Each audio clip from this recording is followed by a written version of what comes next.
képp ku màggal bis bi di màggal màggal gu dëggal des na la màggal salaatul lazi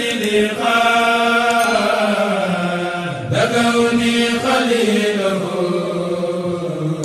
ala man képp ku màggal bis bi di màggal màggal gu dëggal des na la màggal. asalaamaaleykum yéen ñi siwur seen bi di Albachir TV maa ngi leen nuyu di leen ziare bu baax di leen dalal jàmm ci seen bi di la wax ni bu dee yaa ngi doon gis seen vidéo mën ngaa abonné ci seen bi te xam ni seen vidéo yu am solo la ñuy def.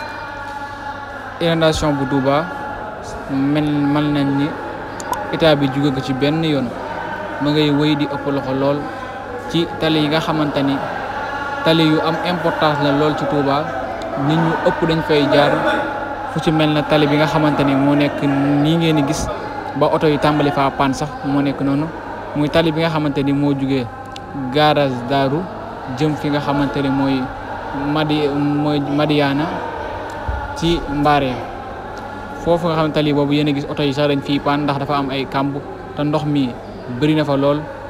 te it état bi jugul benn yoon pour saafara ko maanaam niñ leen ko waxee seen ay auto pompe yi ñu doon wan xalif bi naan ko indi nañ ko pour ndox mi yu mel noonu ñun gisaguñ ci benn wala yiñ ci jotoon a gis sax dañ leen fekk ñu gaare mais tali yu am importance yi ñi ngi doon xaar bis bu fi jiyee yu mel ni amee nga xam te nit ñëpp dañ fi jaar askan wi du xuus te xuus boobu mën na leen jural ay feebar ci seen yaram ak ay góom ba tey wutuñu sax ay moteur pompe pour jële fa ndox mi moom mën nañ ni Touba dafay bëri fépp lool mais ñun ñi ngi doon xaar ci ñoom fu mel na fii ngeen gis ci tali bi nga xamante ne mooy jógee garage Daaru jëm Madiana te moo jëm ba Corniche ñi jàll garage Daaru garage Dakar ak ñi mën a jàdd jumaa yëpp tali yu mel nii nit ñi buñ fay jaar dañuy ñu xuus comme nii yéen a ko gisandoo nii ñuy xuus di fàttali nag assainissement bu Touba ci kaddu yi kiñ dénk wàllum assainissement ci Sénégal ak wàllum ndox yu mel noonu ni def na ci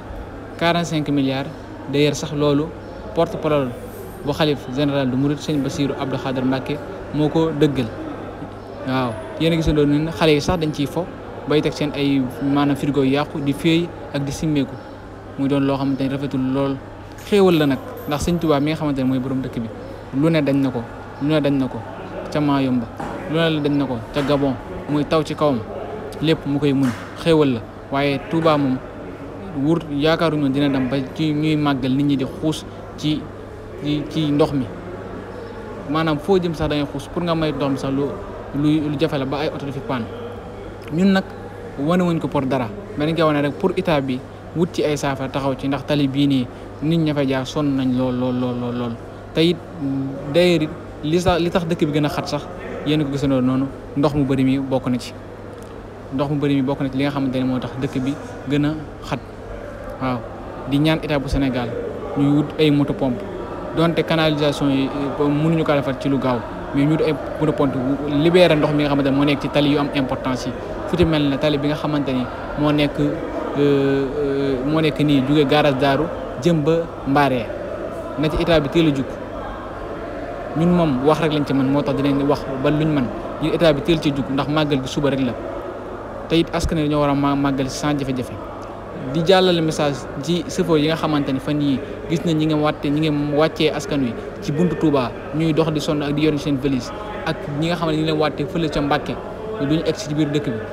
donte dëkk bi dafa xat mais mën nañoo xal beneen yoon mais di leen wàtte ay maire ak ay pa yoo xam te ne amuñu leen kattan ak yor seen valise ak ñu yor seen i xale nga wàttee leen ci àll bi ñu nekk di dox mënuñu am sareet boo dugg fay gi seer na lool ñun daal vraiment ñu ngi koy ñaawlu bu baax waaw yéen a ko gisandoo noonu di leen fàttali seen YouTube Albachir TV la mën ngeen a abonné